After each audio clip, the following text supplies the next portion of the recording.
Berarti kau ngomong positif itu iseng Pak berarti? Iya Pak. Kata tujuan lain apa? Tidak kata Pak, demi Allah kata sama sekali Pak. Yang ngerekam itu kita ya? Apa? Iya. Kata yang ngerekam. Iya Pak. Oke, di kemana Be? Cuma grup itu lah. Ke Palembang Wiwi tidak? Tidak ada Pak, di grup WA terus. Iya, demi Allah tak selamat itu Pak. Tapi ada di Terminal 86. Nah, aku tak tahu siapa yang ngirim Pak. Cari Pak.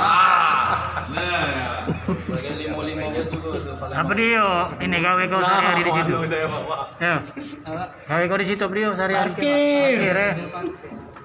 Resmi dah kau parkir. Resmi. Kalau pacar ngomong itu positif corona, saya ngasih tahu kau, apa macam-macam. Ada sudah keluar. Macam-macam ya Pak. Macam-macam ya. Bukan dokter, Bukan. Kau tuh berniat nak eksis Pak ya kan? Iya kan? Biar heboh Palembang itu kan? Tidak, katanya Pak. Itu kata ya. Dasar ke grup Besar Pak ya. Gugur Pak. Iya. Di grup itu ada umur berapa? 20 Pak. Percaya wong grup kau percaya pertama ya. Kita langsung di meeting Pak. Kau Pada masyarakat Kota Palembang pada khususnya maupun Sumatera Selatan pada umumnya, mulai sekarang tolong disaring lagi informasi. Jangan terlalu mudah percaya dengan informasi yang tidak jelas yang pada akhirnya dapat menimbulkan kepanikan. Jadi kami harap dari Polres Tabes Palembang dan Kodim 0418 Palembang mengharap semua masyarakat Kota Palembang agar tetap tenang, jangan panik, percayakan penanganannya terhadap pemerintah yang di lapangan. Kita semua selalu bersinergi dalam rangka untuk pencegahan virus corona di wilayah.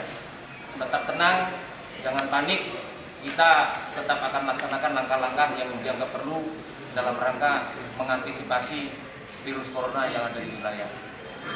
Polres Tabes melakukan penegakan hukum terhadap beredarnya berita bohong yang selama ini beredar di masyarakat, terutama di dalam rangka pencegahan virus yang berkembang. Oleh karenanya, tersangka atas nama inisial B ini sebenarnya bersangkutan itu dia sebagai ditempatkan di salah satu rumah sakit. Pada saat mengambil gambar video ada aktivitas rumah sakit yang disampaikan kemudian menderita virus, padahal belum tentu kebenarannya di. Oleh karenanya dari penindakan ini kami lakukan penyitaan terhadap handphone yang bersangkutan, kemudian SIM card-nya, dan juga akun WhatsApp yang digunakan untuk menyebarkan berita. Bang, untuk pasal yang dikenakan Bang? Pasal yang dikenakan Bang? Atas yang digunakan pasal 14 KUHP. Ancaman pidananya 10 tahun. Bang, ini kan dari awal beredarnya